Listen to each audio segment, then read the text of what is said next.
kebiasaan para nabi zaman dahulu dan orang-orang soleh dan orang-orang yang belakang itu mencontohkan bahwa apapun masalah mereka itu curhatnya kepada Allah.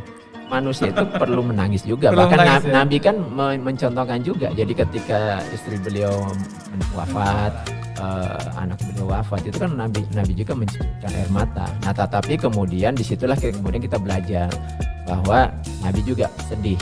Tapi lalu mengajarkan kita adab bahwa sedihnya itu adalah tidak dengan cara menyalahkan takdir.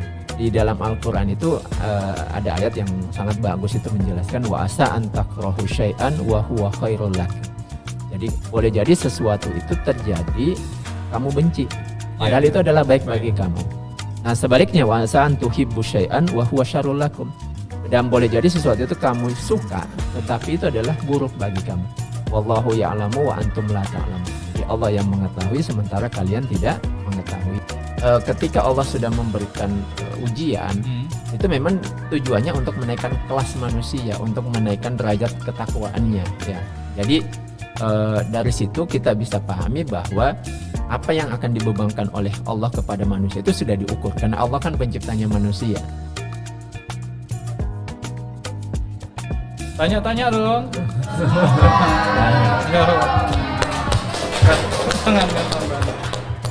Assalamualaikum warahmatullahi wabarakatuh. Ahoy. Waalaikumsalam warahmatullahi wabarakatuh. Ketemu kembali dengan saya Zen di acara Semoga Ada Jawabnya pada sore hari ini.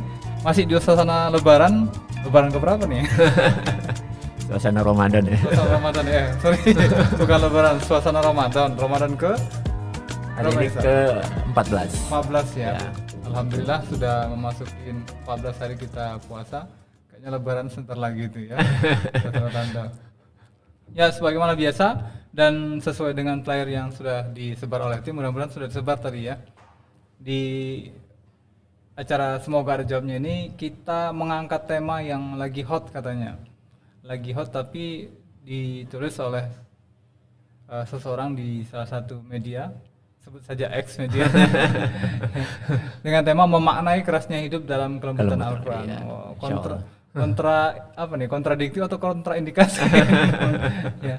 Satu memaknai kerasnya hidup, yang satu lagi kelembutan Al-Quran. Kelembutan Al-Quran ya. Ya, sebagaimana biasa kita hadirkan narasumber kita ada Ustadz Yusran. Assalamualaikum Ustadz. Waalaikumsalam warahmatullahi Gimana wabarakatuh. Ustadz? Sehat alhamdulillah. Alhamdulillah sehat. Ini puasanya lancar Ustadz ya? Iya, alhamdulillah lancar. Ya, luar biasa. Kami sekali lagi tetap mengundang sahabat podcaster yang menyaksikan acara ini nanti di channel kita di Naira Studio Podcasting. Baik itu ada di YouTube, ada di Instagram, juga ada di TikTok, dan juga ada di Facebook dan Spotify sebenarnya. Ya, jadi boleh follow akun media sosial kami. Jangan lupa kalau minta subscribe tolong di subscribe juga agar kemudian kita tetap bisa interaktif dan mengupdate informasi-informasi dan diskusi yang bisa kita angkat pada tema-tema sesuai dengan program yang telah kami tawarkan. Baik Ustadz, berbicara tentang memaknai kerasnya hidup dalam kelembutan Al-Quran ini dari tim kita mengambil salah satu tweet ya, sebetulnya nggak tweet lagi namanya, harusnya apa namanya? Tweet ya mungkin. Variannya ya. Iya. Dari salah satu akun Fleur Dealers, susah namanya ya, berbahasa asing. Jadi dia menuliskan di sini, guys, sorry, maaf aku nggak tahu mau tanya siapa lagi. Katanya Allah ngasih ujian tidak mungkin melampaui batas umatnya. Tapi kenapa banyak yang society Bunuh diri. Ya, bukankah hal tersebut menandakan sebuah masalah sudah melampaui kapasitas? Akhir-akhir ini aku selalu kepikiran untuk menjudahi semua. Nah, jadi kira-kira Ustadz boleh ngasih tanggapan terkait dengan cuitan tersebut di atas dari si Eire tadi, mungkin kalau kita sebut aja namanya ya. Terkait bagaimana dia memandang kehidupan ini gitu loh. Iya. Silakan Ustaz. Bismillahirrahmanirrahim. Assalamualaikum warahmatullahi wabarakatuh. Waalaikumsalam. Ya, jadi mungkin kembali ke ciutan ya, mungkin apa sekarang namanya tweet atau apa gitu ya. Jadi di situ kan si penulis itu menyebutkan bahwa ini sudah di luar batas kemampuan ya. Padahal dijanjikan bahwa Allah itu tidak akan memberikan cobaan melebihi batas kemampuan manusia. Jadi memang kalau kita kembali kepada Al-Quran, ini kan temanya memaknai kerasnya hidup dalam kelembutan Al-Quran ya. Jadi memang di dalam surah Al-Baqarah di bagian akhir itu la yukallifullahu nafsan illa wus'aha. Jadi Allah tidak akan memberikan taklif, beban kecuali sesuai dengan kemampuan manusia ya. Jadi yang pertama perlu kita pahami dulu tentang taklif itu sendiri ya. Jadi kan di situ kan la yukallifullahu, jadi Allah tidak akan memberikan taklif. Yang pertama kita pahami dulu tentang taklif itu. Memang kalau diartikan ke dalam bahasa Indonesia, taklif itu ya maknanya secara kamus ya beban gitu ya. Beban atau sesuatu, intinya sesuatu yang dibebankan kepada manusia. Nah tetapi kalau kita maknai secara isi dari tafsir, taklif itu kallafa yukallifu taklifan, itu adalah intinya sesuatu tugas yang diberikan kepada manusia yang tujuannya itu untuk menaikkan kelasnya ya. Jadi kalau misalnya seorang anak SD itu kan biasa kalau mau naik ke SMP itu ada tugas ya, yang kemudian menandai ketika dia sudah bisa menyelesaikan tugas itu maka dia akan naik level. Ya, sehingga mungkin tugas-tugas yang selama ini bagi anak SD ketika dia sudah naik level itu sudah tidak dianggap beban lagi. Kenapa? Karena itu dianggap sudah lebih rendah ya. Ibaratnya begini ya. Jadi kalau ada seorang tugas yang itu harusnya untuk anak SMP, tapi ketika diberikan kepada anak mahasiswa itu dianggap sudah bukan beban lagi ya, karena sudah terlewati. Itu kenapa? Sudah melewati tahapan-tahapan ujian tadi ya. Jadi medan picing mata. Begitu ya. Jadi taklif itu begitu. Jadi Allah itu memberikan beban itu sebenarnya untuk menaikkan kelasnya ya. Jadi seperti itu makna daripada taklif tersebut. Jadi ketika Allah sudah memberikan ujian itu memang tujuannya untuk menaikkan kelas manusia, untuk menaikkan derajat ketakwaannya ya. Jadi dari situ kita bisa pahami bahwa apa yang akan dibebankan oleh Allah kepada manusia itu sudah diukur karena Allah kan penciptanya manusia.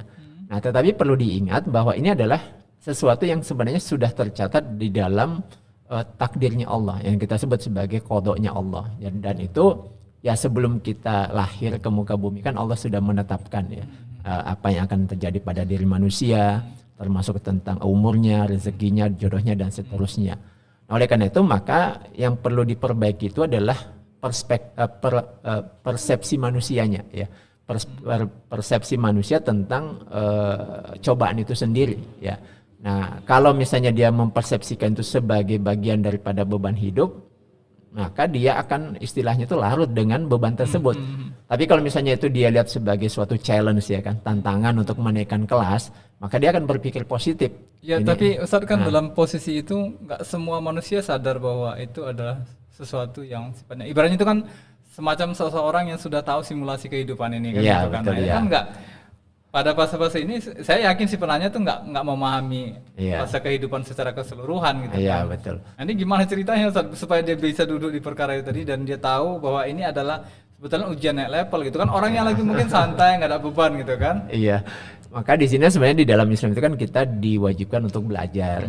Ya, jadi ibarat seseorang yang mau melakukan perjalanan kan, itu kan butuh persiapan.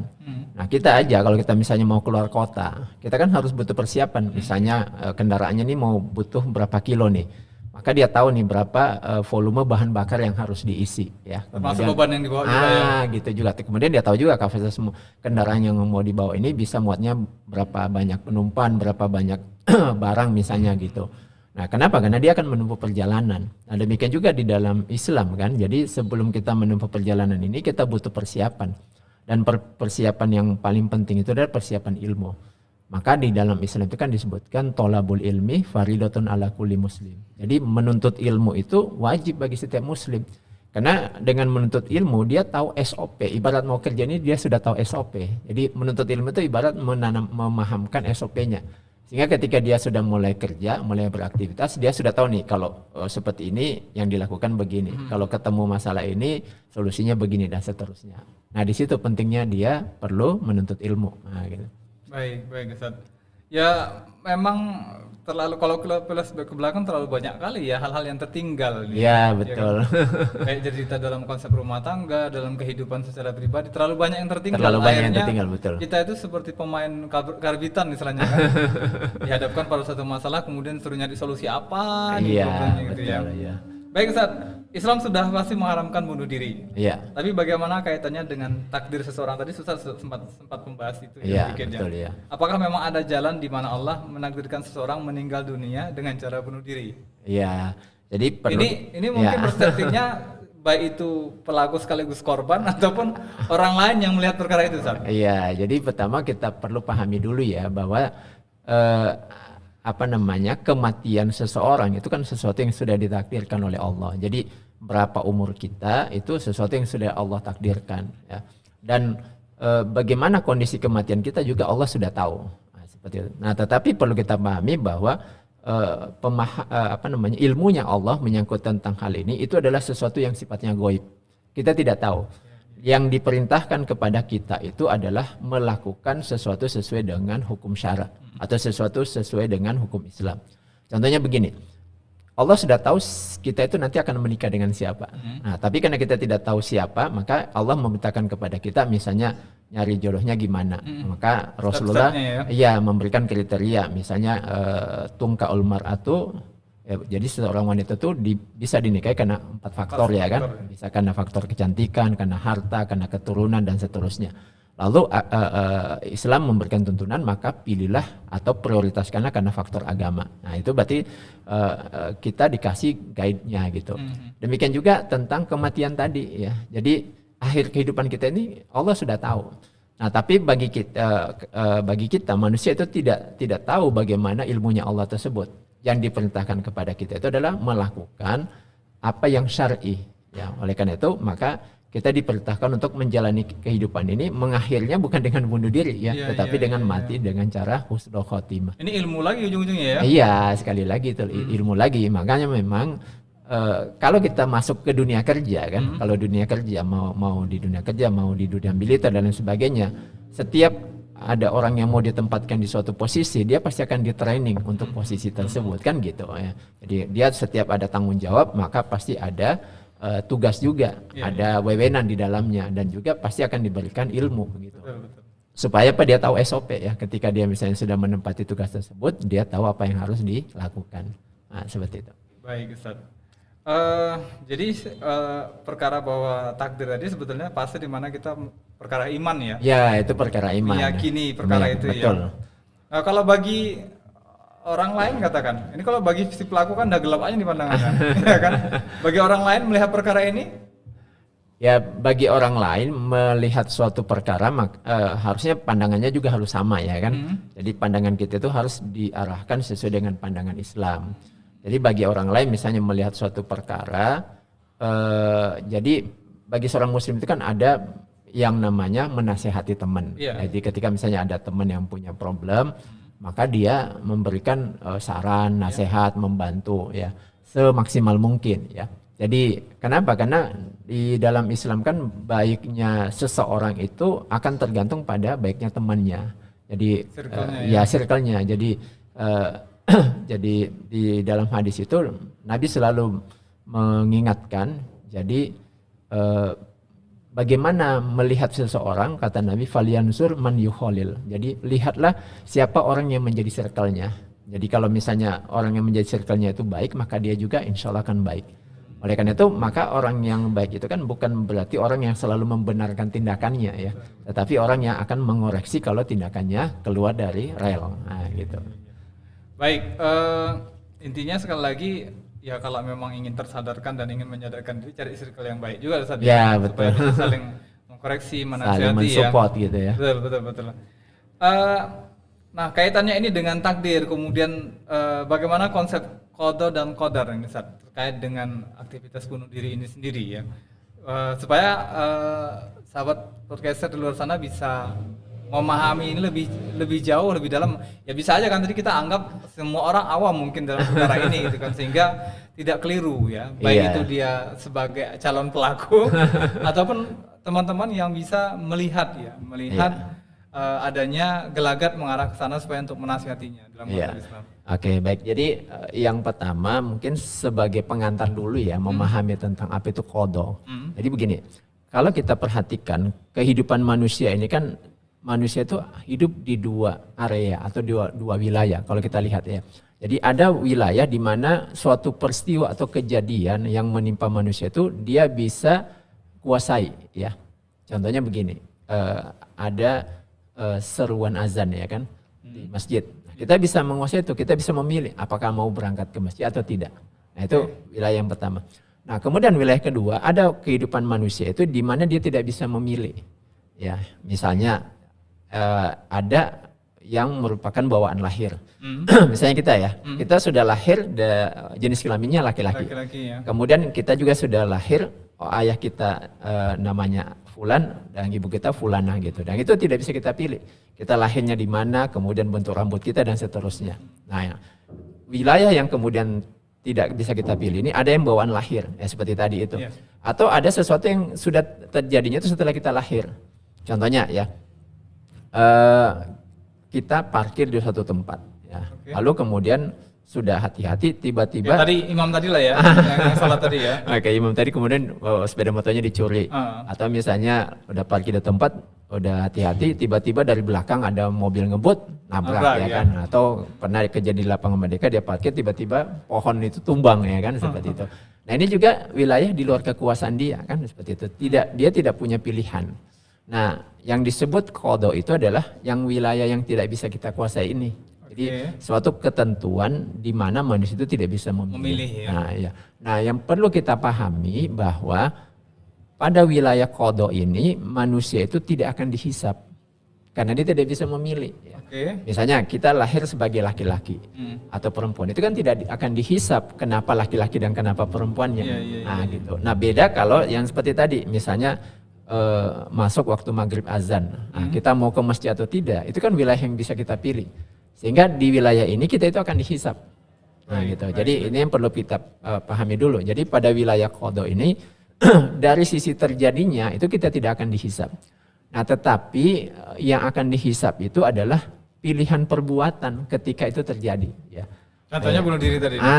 Gitu. Jadi begini, umur kita itu berapa? Misalnya Allah tetapkan umur kita misalnya 63. Anggap aja mengikuti umurnya Nabi gitu ya. Jadi umur 63 meninggal itu sesuatu yang tidak bisa kita pilih. Yang kita bisa pilih itu adalah mati dalam kondisi apa ketika sampai ajalnya tersebut. Nah gitu ya. Bahwa setelah keluar dari ruangan kita ini, kita itu akan selamat atau misalnya mohon maaf celaka gitu ya. Itu kan tidak bisa kita pilih juga meskipun kita hati-hati.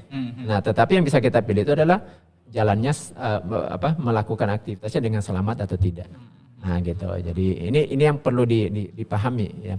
Sehingga seorang muslim itu dia senantiasa memilih jalan yang terbaik saja. Nah ketika dia sudah melakukan yang terbaik, disitulah nanti kita akan diuji ya. Jadi di dalam Al-Quran itu ada ayat yang sangat bagus itu menjelaskan wa asa an takrahu syai'an wa huwa khairul lakum. Jadi boleh jadi sesuatu itu terjadi kamu benci, padahal itu adalah baik bagi kamu. Nah sebaliknya wa asa an tuhibbu syai'an wa huwa syarrul lakum. Dan boleh jadi sesuatu itu kamu suka, tetapi itu adalah buruk bagi kamu. Wallahu ya'lamu wa antum la ta'lamun. Jadi Allah yang mengetahui sementara kalian tidak mengetahuinya. Ini kayak perkara jodoh ceritanya. Iya, jadi pada perkara-perkara yang termasuk qada lalu kemudian terjadi, maka kita diperintahkan untuk bersabar. Ya, kenapa? Karena ketika dia bersabar, maka Allah akan memberikan pahala yang sangat besar. Berarti ini ceritanya kalau seandainya dia dapatin tekanan kehidupan, dia nggak sabar aja ngadepin itu gitu, Ustaz. Iya, makanya kan di dalam surah Yusuf itu kan ada bagus tuh apanya, wa ashku, jadi aku hanya akan mengeluhkan semua beban hidup dan penderitaanku hanya kepada Allah. Nah itu teladan dari Nabi. Curhatnya nggak harus di media sosial ya. Jadi disuruh hamparkan sajadah, sholat mau siang atau malam, yang bagus sih malam ya. Nah, lalu kemudian ya sudah tumpahkan aja semua curhatannya kepada Allah. Nanti Allah akan memberikan petunjuk itu. Masih ada di tahun 2025 itu. Insya Allah masih banyak. Baik ya. Karena memang kan kebanyakan orang juga akhirnya kan curahannya itu ya tadi di media sosial gitu kan, melihat komentar-komentar orang lain gitu kan, dan akhirnya membangun berbagai macam persepsi kan terkait dengan hal ini. Bukannya selesai malah makin banyak yang ngumpul ini. Ya, kita sudah tadi tanya tentang konsep qada dan qadar. Nah, dari sudut pandang orang yang sedang mengalami ujian, kerasnya ujian itu kepada dia. Ya, kadang-kadang kan sulit juga Ustaz untuk melihat atau justru mendapati sparring partner yang pas ya, tempat Iya. curhat yang tadi kalau kita curhat manusia malah Iya. justru kemudian memunculkan ini ya, Iya. persepsi baru dan lain sebagainya. Ini gimana caranya kita agar secara pribadi itu bisa bangkit, ya kemudian berpindah dari kondisi keputusasaan tadi menjadi lebih baik dan mungkin justru mendapatkan solusi gitu. Iya. Yang pertama kan bagaimanapun manusia butuh teman cerita ya, seperti itu. Jadi memang orang-orang yang menghadapi masalah seperti ini itu mungkin kita dudukkan dulu masalahnya ya. Kan ada masalah yang sifatnya itu mungkin berkenaan dengan pekerjaan, Ya. ada masalah mungkin yang berkenaan dengan tekanan hidup, ekonomi dan lain sebagainya, atau mungkin ada persoalan kehidupan yang berkaitan dengan keyakinannya ya, mungkin agak-agak ada sedikit keraguan menyangkut keyakinan dan seterusnya. Nah ini mungkin dia perlu lihat nih kira-kira siapa nih teman curhat yang tepat ya. Kalau menyangkut ekonomi mungkin ke siapa, kalau menyangkut tentang keimanan ke siapa, yang mungkin mendatangi ustadz dan lain sebagainya. Dan lebih penting lagi dia menyambungkan hubungannya dengan Allah tadi. Jadi kebiasaan para nabi zaman dahulu dan orang-orang soleh dan orang-orang yang belakang itu mencontohkan bahwa apapun masalah mereka itu curhatnya kepada Allah. Jadi bangunlah tengah malam, tapi kalau misalnya belum terbiasa ya tidak apa-apa siang hari juga. Itu kemudian ambil wudhu, sholat, ya minta petunjuk kepada Allah. Apalagi ini bulan Ramadan. Apalagi di bulan Ramadan ini lagi suasana lagi sangat mendukung ya kan seperti itu. Nah, mintalah petunjuk kepada Allah dan nanti Allah akan memberikan jalan keluar ya. Wa man yattaqillaha yaj'allahu makhrajan wa yarzuqhu min haitsu la yahtasib. Jadi ketika dia sudah bertakwa kepada Allah akan memberikan makhrajan. Makhrajan itu jalan keluar.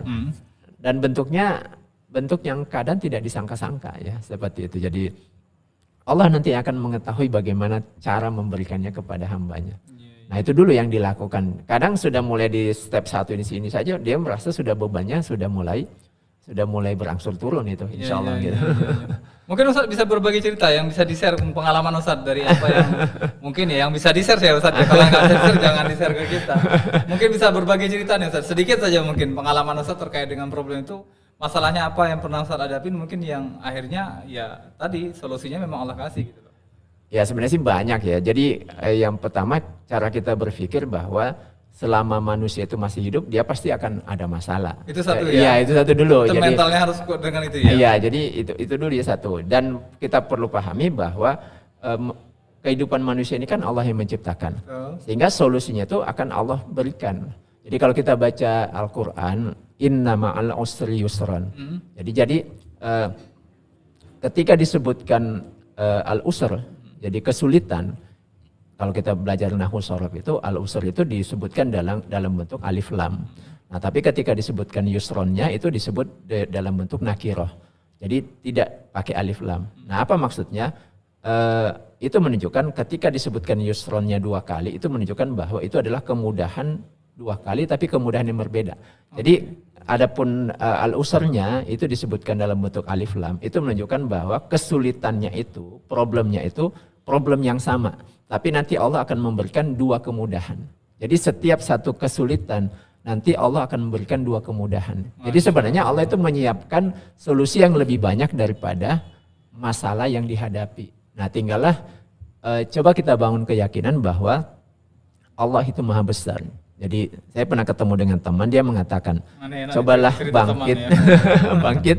Lalu kemudian katakan kepada masalah Allahu Akbar. Jadi Allahu Akbar itu adalah wahai masalah, aku punya Allah yang maha besar.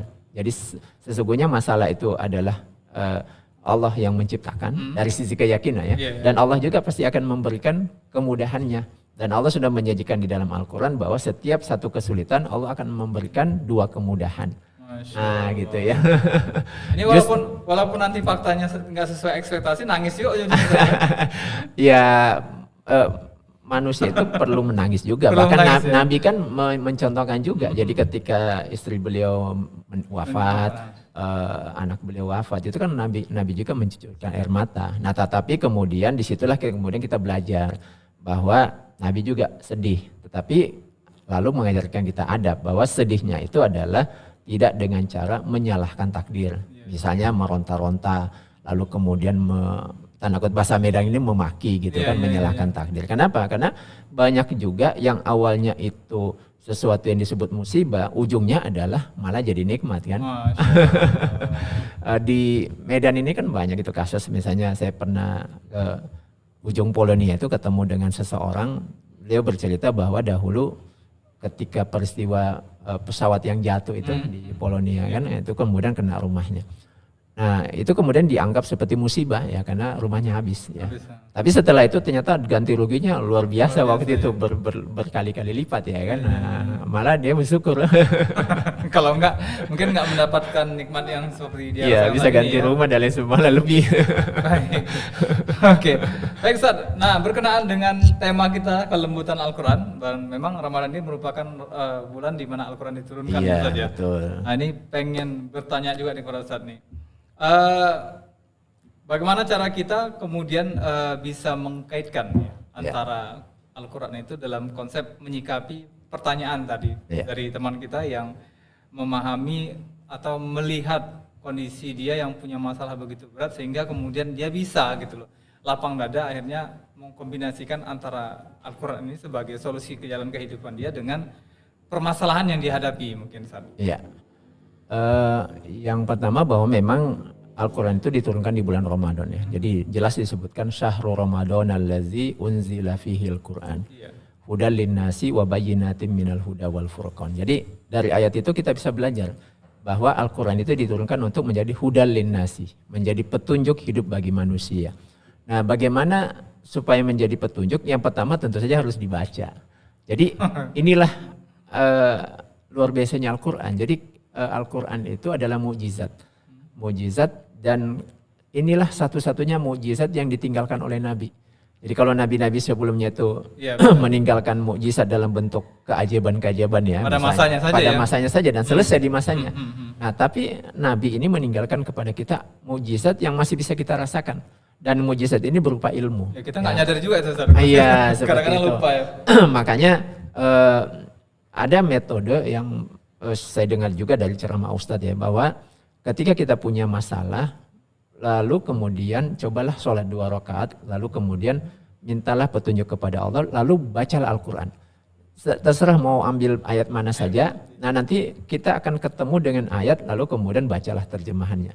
Nah seperti nanti itu akan ketemu di situ solusinya, seperti itu. Jadi itu yang kemudian harus dibiasakan. Nah tetapi tentu saja kita harus menaikkan level ya. Jadi kalau misalnya sebelumnya membaca Al-Quran itu tidak paham maknanya, harus bantu dengan terjemahannya, maka mulailah belajar ya. Jadi mulailah belajar untuk kemudian mengerti kata per kata dari Al-Quran ya. Sehingga ketika misalnya sholat itu akan beda ketika orang membaca Al-Fatihah, dia paham arti, dia paham maknanya dengan yang tidak kan, seperti itu. Dia akan terasa lebih khusyuk dan lebih menjiwai. Nah, termasuk juga tadi pembahasan tentang ayat Al-Isra tadi. Iya betul. Pemahamannya tentang itu ya. Di tengah sibuknya setiap orang, kondisi ekonomi yang sulit dan mode berjuang yang terus diaktifkan, banyak orang yang mungkin merasa tidak punya waktu untuk membaca Al-Quran. Iya. Nah, ini jadi alasan juga akhirnya memaknai Al-Quran di tengah tekanan hidup. Jadi Ustadz kan nyarankan orang baca Al-Quran. Iya betul ya. Gimana ini? Iya sebenarnya kalau mau belajar, sebenarnya sekaranglah waktu yang tepat ya di bulan Ramadan. Kondusif ya? Ya pertama sangat kondusif. Yang kedua di bulan inilah Allah memberikan reward yang sangat besar. Jadi setiap tempat itu punya tempat yang istimewa. Nah jadi kalau kita berdoa tempat yang paling istimewa itu di mana? Ya di depan Ka'bah. Jadi kalau ada orang berdoa di depan Ka'bah, di situ saja dia tidak khusyuk, mau khusyuk di mana lagi kan gitu istilahnya. Sudah dikasih yang ultimate gitu. Kemudian kalau dia diberikan waktu yang paling mustajab di antara 12 bulan ini yang paling istimewa, Nabi menyebutnya sebagai Syahrul Mubarak, ya Ramadan. Dan disinilah kemudian seluruh aktivitas itu, ibadah itu dilipat gandakan oleh Allah Subhanahu Wa Taala. Artinya kalau di Ramadan saja tidak bisa mengejar pahala tersebut, mau di bulan apa lagi? Seperti itu. Oleh karena itulah maka yang pertama mintalah sama Allah. Nah, kalau kemudian kita minta kepada Allah lalu kemudian hati kita tidak tergerak, misalnya seperti tadi yang ditanyakan, ada perlunya cobalah sholat tobat dulu. Ya, jadi sholat taubat, sholat 2 rakaat, sholat taubat kepada Allah, lalu kemudian banyak istighfar. Jadi Al-Quran itu adalah cahaya.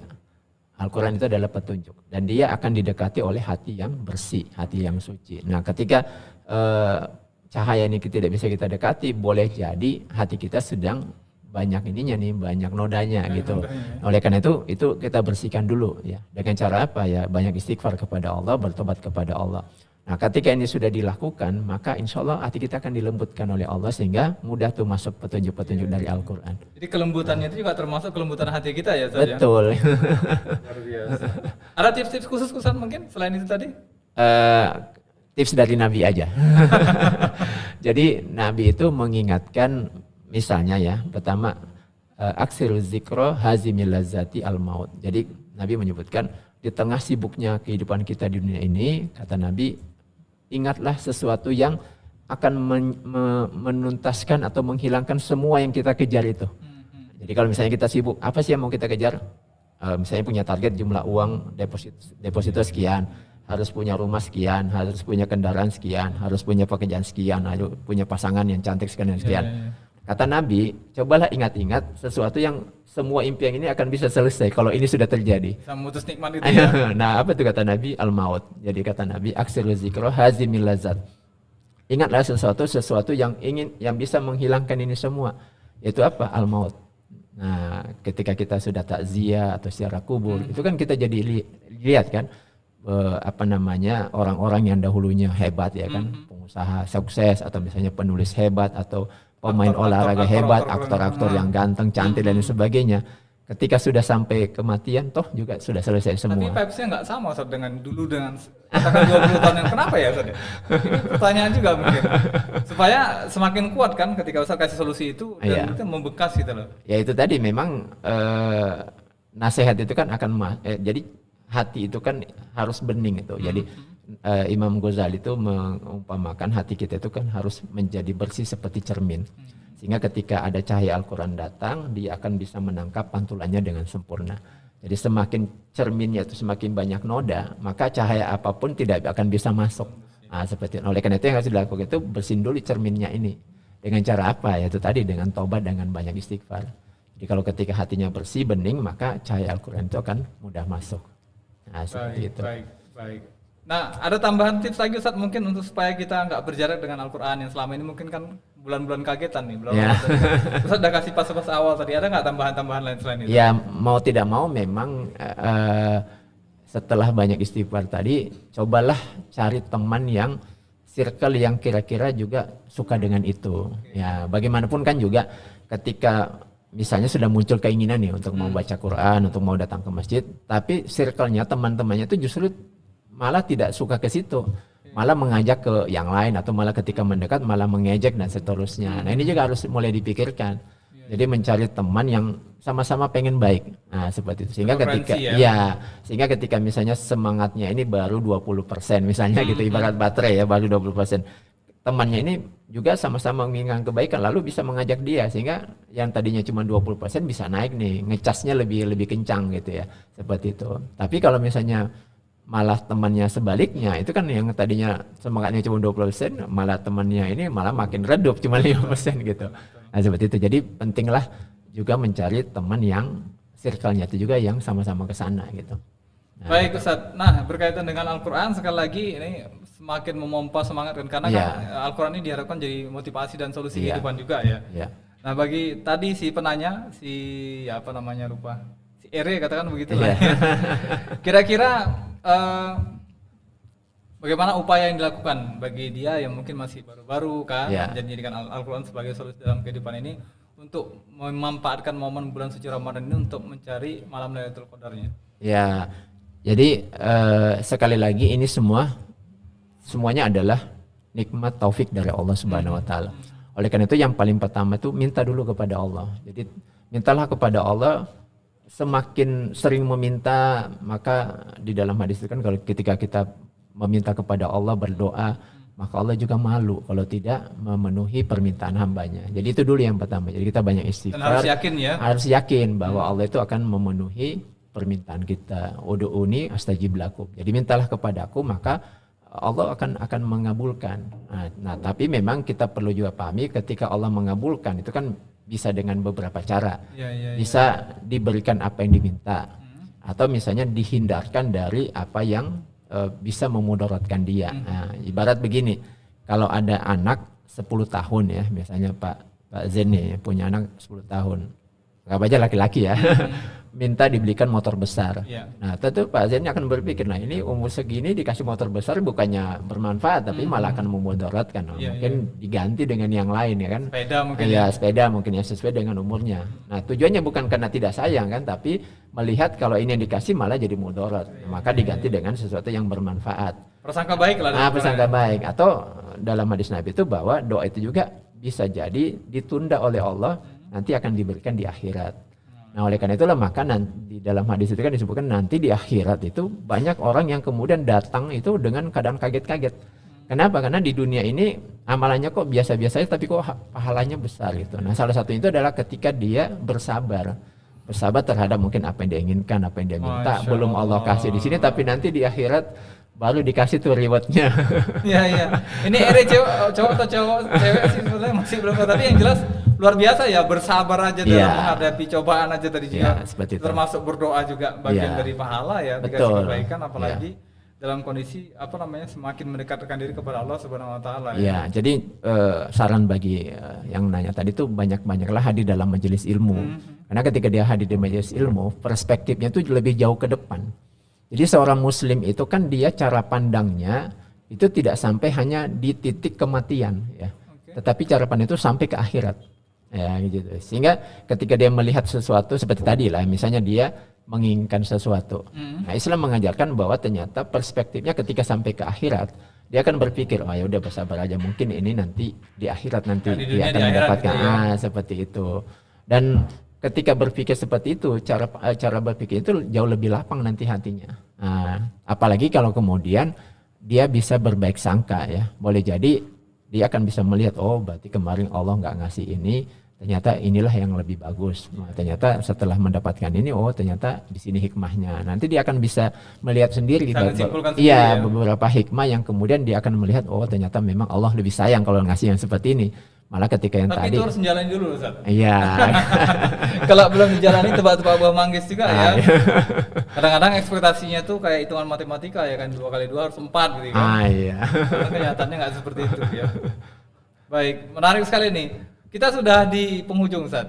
Di penghujung acara. Mungkin sekali lagi bahwa saran kita ya kepada penanya, jadikan momen Ramadan ini sebagai momen untuk mendekatkan diri kepada Al-Quran agar kemudian pertama dari segi pressure-nya ya permasalahan itu insya Allah akan berkurang dengan sendirinya. Karena pada prinsipnya seperti yang dikatakan tadi bahwa nggak ngelakukan apa-apa pun sebenarnya itu berproses dengan sendirinya. Iya, biasanya begitu. Biasanya seperti itu kan, nggak mesti harus semua itu harus dari Anda untuk menyelesaikan masalah itu kemudian baru waktu itu seolah-olah berjalan. Nggak seperti itu juga ya. Hidup tidak seperti itu. Boleh dikasih closing statement terkait dengan pentingnya membaca dan memaknai Al-Quran di bulan suci Ramadan atau sesudahnya? Ya, jadi membaca dan memahami Al-Quran ini sangat penting ya. Apalagi ketika kita sudah memasuki bulan suci Ramadan ini, bulan di mana diturunkannya Al-Quran. Banyak manfaat sebenarnya bagi kita ketika kita membaca Al-Quran. Kalau di dunia ini ketika kita rajin membaca Al-Quran, maka hati kita itu akan lebih tenang ya. Kemudian kita akan mendapatkan petunjuk-petunjuk yang diberikan dari Allah Subhanahu wa taala. Nah, kemudian yang lebih penting lagi bahwa nanti bacaan Al-Quran itu akan menjadi tabungan. Jadi di dalam hadis itu disebutkan bahwa nanti ketika kita sudah wafat dan nanti kita dibangkitkan oleh Allah, maka akan perintahkan kepada kita untuk membaca Al-Quran lagi ya. Jadi disebutkan Iqra wartaki, jadi bacalah Al-Quran dan naik level lah. Iqra wartaki kama turatili fid dunya ya, jadi bacalah sebagaimana engkau membacanya di dunia. Fa inna manzilataka fi akhir ayah qiraatika, jadi nanti kedudukanmu kata Allah itu akan diberikan sesuai dengan level akhir di mana kamu bisa membaca Al-Quran. Jadi ibaratnya bahwa nanti di akhirat itu kita akan diberikan fasilitas kalau tempat tinggal itu mulai dari kelas melati sampai hotel bintang berapa tuh yang paling tinggi. Bintang 7 ya atau bintang berapa gitu. Nah, itu semua nantinya penempatannya sesuai dengan di mana kita terakhir bisa membaca Al-Qur'an. Nah, ini kemudian bisa menjadi motivasi bagi kita untuk kemudian terus-menerus memperbanyak bacaan Quran termasuk menghafalnya. Karena nanti kedudukan kita itu akan tergantung di mana akhir kita mampu membaca Al-Qur'an. Jadi kalau kita bisa menuntaskan dengan baik, maka kita akan mendapatkan level yang tertinggi. Kenapa? Karena Al-Qur'an sendiri juga nanti datang di yaumil qiyamah itu menjadi syafaat bagi kita. Nah, seperti itu. Ya, ini motivasi yang sangat besar. Ya, ini menjawab pertanyaan kemarin kan yang lagi heboh-heboh di media sosial, ada seorang cewek yang habis Quran ya kan, kemudian dianggap ngapain gitu ya atau apa gitu ya. Ini membacanya saja sudah seperti itu ya, keutamaannya apalagi yang habis yang harusnya dia lebih gampang mengulang-ulang bacaan Al-Quran itu dengan sendirinya ya. Baik Ustaz, dan yang terakhir mungkin boleh lagi ditambahkan closing statement Ustaz tentang peran nyata Al-Quran dalam kehidupan dan menjadikannya sebagai panduan kehidupan. Ya, kita paham bahwa Al-Quran itu sudah punya solusi terhadap semua persoalan kehidupan kita ya, baik dari sisi individu, kelompok maupun negara. Yang kalau kita ikuti ini semua, maka disitulah akan turun kebarokahan. Jadi Al-Quran itu akan menjadi hudal linnasi wa bayyinatin minal huda wal furqan. Jadi dia akan menjadi petunjuk dan pembeda di antara manusia. Yang kalau kemudian ini kita ikuti, maka disitulah nanti akan turun barokah dari Allah. Jadi kalau kita doa kan di dalam Al-Quran itu kan doa itu akan ada 2 macam di dalam surah Al-Baqarah itu. Jadi kalau seorang muslim berdoa, dia akan berdoa Rabbana atina fid dunya hasanah wa fil akhirati hasanah wa qina azabannar. Nah, ini doanya muslim. Nah, tapi kalau doanya dia bukan muslim, dia akan berdoa Rabbana atina fid dunya wa ma lahu, dia hanya akan meminta di dunia. Dan nanti di akhirat dia tidak akan diberikan lagi oleh Allah. Kenapa? Karena jatahnya sudah dihabiskan di dunia. Nah, oleh karena itu kata Nabi, orang yang cerdas al-qayyisu mandana nafsahu. Jadi orang yang cerdas itu kata Nabi, orang yang dia itu bisa menahan hawa nafsunya. Wa amila li ba'dil mauti, dan dia kemudian mempersiapkan apa yang terbaik untuk setelah kematian. Nah, seperti itu. Nah, itu semua kan petunjuknya bisa kita dapat kalau kita rajin membaca Al-Quran. Nah, gitu. Masya Allah, luar biasa, semoga tercerahkan ya sahabat podcaster di luar sana yang menyaksikan acara ini. Sekali lagi ini penegasan juga, kemudian ya setidaknya menjadi bahan renungan bagi kita ya yang selama ini nganggap Al-Quran itu cuma dibaca atau digunakan pada saat masuk-masuk Ramadan ini juga. Tapi faktanya bahwa sebenarnya kalau memang menjadikan ini sebagai pedoman hidup, harusnya ini hari-harian jadi bacaan betul, ya. Dan kalau bisa dipahami artinya, bahkan kalau bisa scale up, naik level ya, jadi lebih baik dan bisa memahami Al-Quran sampai kemudian bisa mempadu-padankannya dengan kehidupan kita sebagai bagian dari seorang muslim saja. Betul, ya. Baik Ustaz, terima kasih banyak sudah hadir di Naira Studio Podcasting di agenda kita hari ini. Tanya-tanya dong. Nggak ada solusinya. Ya, mudah-mudahan sekali lagi kita berharap ini bukan hanya kepada sahabat kita Rere tadi yang sebagai penanya ya di media sosial. Kita berharap seluruh kaum muslimin atau sahabat podcaster yang menyaksikan acara ini sekali lagi cobalah gitu, jadikan momen ini, jadikan diskusi ini menjadi awal momentum bagi kita untuk betul-betul menjadikan Al-Quran itu sebagai sesuatu yang wajib ya. Iya, betul. Ya, sebagai kalau kita dalam kegelapan mungkin center gitu, untuk menerangi kehidupan kita agar kita tidak terfokus atau teralihkan kepada problem-problem yang muncul ya saja. Iya, fokus kepada solusi. Fokus kepada solusi dan tujuan kita mau ngapain. Ya, nah, kalau memang belum punya tujuan hidup, cobalah ya bertanya-tanya tadi, dikasih solusi, perbaiki niat, cari komunitas yang value-nya memang baik kepada Islam dan kemudian frekuensinya sama ya. Iya, betul.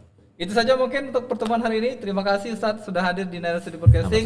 Jangan bosan-bosan kepada sahabat podcaster yang pengen tanya terkait dengan problem yang dihadapi. Problem apapun itu boleh DM di media sosial kita. Ada di Facebook, ada di YouTube, ada di Instagram, juga ada di TikTok dan email ya.